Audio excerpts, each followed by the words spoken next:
Hi everyone! Today I'm going to start by making carrot cake. Lightly whisk the eggs and add sugar. I've added some muscovado sugar, which is known to add rich toffee-like flavor. Double boil the egg and continue to whisk until the temperature reaches 42 Celsius degrees.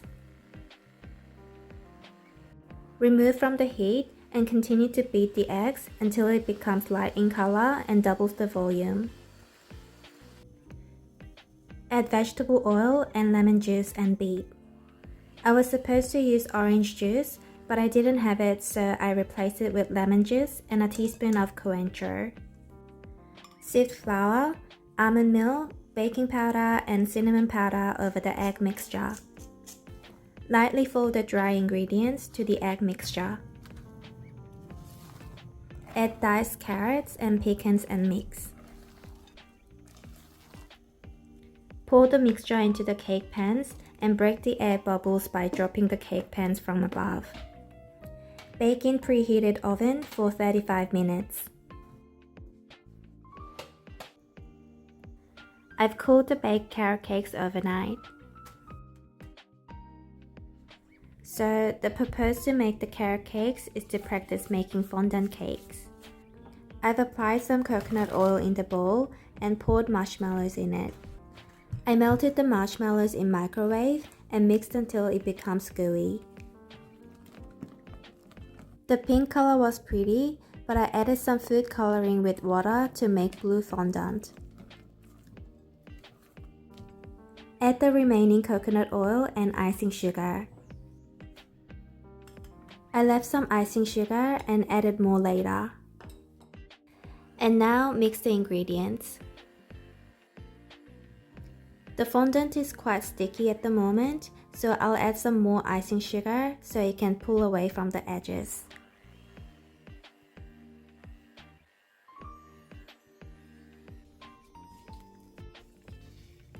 I've kneaded the fondant in the bowl and tried to pull the fondant stuck around the edges as much as possible. Now I'm going to add the remaining icing sugar and knead. This is store-bought fondant. I'm going to heat this up and combine with the marshmallow fondant that I made. The store-bought fondant has glycerin in it, which helps the fondant stretch more. The purpose to mix with marshmallow fondant is for better taste and workability. I've cut some fondant out and added some more food coloring for dark blue fondant. Store the fondant in zip bags until the cake is ready. Moving on to cream, I'm making Italian buttercream. Whisk egg whites and add sugar. I've also started to boil sugar and water on a pan at this stage. Gradually add boiling sugar syrup to egg whites and make Italian meringue.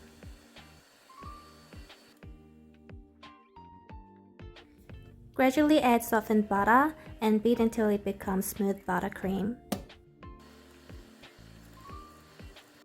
Lastly, add vanilla extract and mix, and the buttercream is ready to use. I'm using a mini carrot cake to practice first. Cut the cake in half and spread buttercream in between the cake. Cover the whole cake with buttercream. It doesn't have to be perfect, as I'm going to cover the cake with fondant. Dust the work area with icing sugar and roll the fondant. Cover the cake. You can see that the fondant around the edge is already tearing apart. This is because I haven't softened the fondant before rolling it out. At this stage, I wasn't aware that I can heat the fondant to make it softer, so I kept going as is. So, as a beginner to Sugacraft, I tried making a ribbon, which looked relatively easy compared to other advanced shapes. The first attempt was so bad and the ribbon ended up looking very aged. With the hardened fondant, I couldn't make the shape well, so I just tried to resemble a ribbon shape.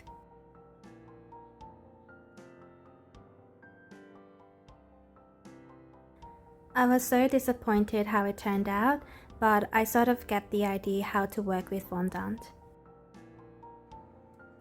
Lucky that was only a practice, and I'm making carrot cakes again, as well as the usual vanilla genoise. Like before, ice the carrot cake with buttercream.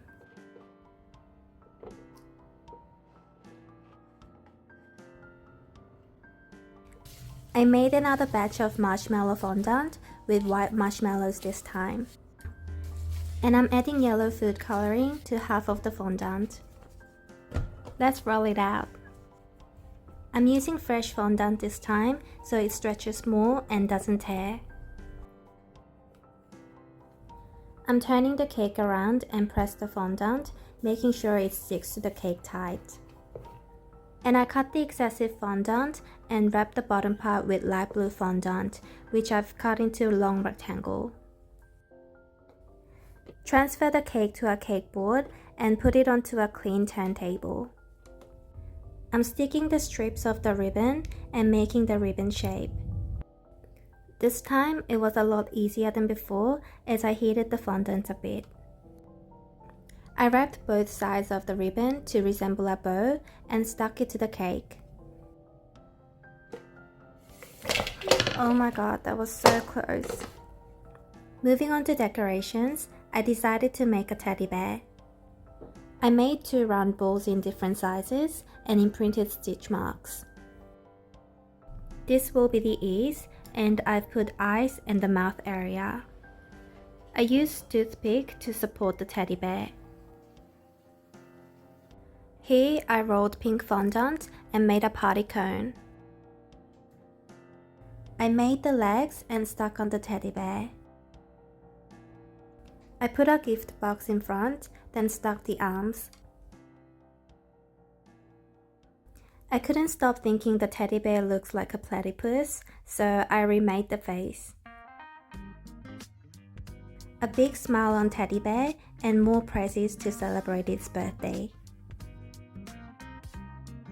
I whipped about 1.5 liters of fresh cream to make strawberry shortcake.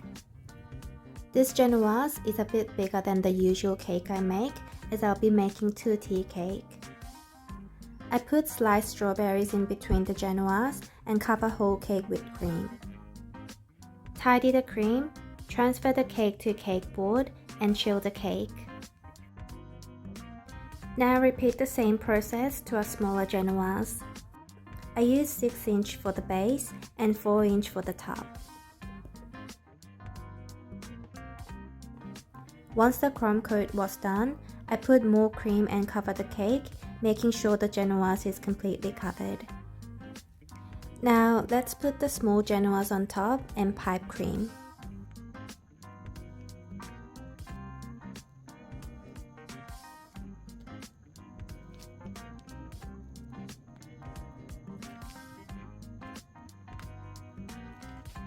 Finish off with strawberries.